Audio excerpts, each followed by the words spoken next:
نبدأ بالصلاة على رسولنا الكريم محمد صلى الله عليه وسلم، فصلوا على خير البشر. اللهم صل وسلم وبارك على محمد وعلى آل محمد، رسولنا النبي الأمي المبعوث رحمة للعالمين، خاتم الأنبياء والمرسلين، نور هذه الأمة وضياؤها، وشفيعنا يوم الحساب.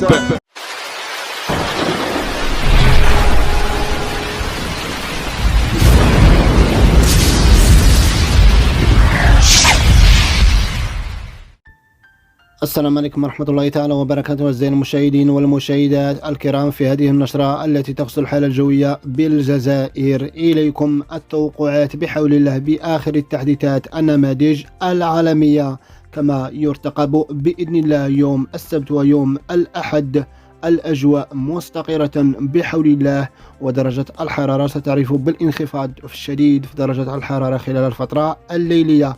أما خلال يوم الاثنين بحول الله من المرتقب أن تعرف البلاد بعد التساقطات المطرية تكون أحيانا ضعيفة ومتفرقة، خصوصا في الولايات الشمالية للجزائر، كل من الجاية وتجوزو وقسطنطينة وكذلك الجزائر العاصمة.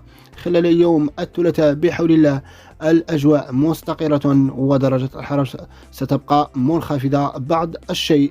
وكذلك خلال يوم الأربعاء من المرتقب بحول الله أن تعرف البلاد تساقطات مطرية ستكون أحيانا ضعيفة إلى معتدلة في الولايات الشمالية للجزائر، كل من بوسعادة، عين وسارة، سطيف، قسطنطينة، كذلك طيارت وبلول، بسكرة، سيدي بلعباس، مشغال، مشلف، المندية وتجوزو. أمطار ستكون حاضرة بحول الله خلال الفترة الصباحية وكذلك خلال الفترة المسائية من يوم الأربعاء 8 من فبراير 2023، مع تساقطات ستكون أحيانا متفرقة إلى ضعيفة، خصوصا في الجلفة المشرية وكذلك طيارت. تساقطات ثلجية ستكون في المرتفعات والهضاب العليا التي يتعدى علوها 1000 متر، خصوصا في عين وسارة، كذلك بوسعادة وطيارت. الأجواء مستقرة خلال الفترة الليلية من يوم الأربعاء. كما نرتقب بإذن الله بآخر التحديثات النماذج العالمية خلال يوم السبت بحول الله أن تعرف البلاد تساقطات مطرية تكون أحيانا ضعيفة إلى قوية بعض الشيء في الولايات الشمالية وكذلك الوسطى للبلاد خلال يوم السبت 11 من فبراير، وما زالت المدة بعيدة، وسنوافيكم بهذه المستجدات خلال نشراتنا القادمة بحول الله.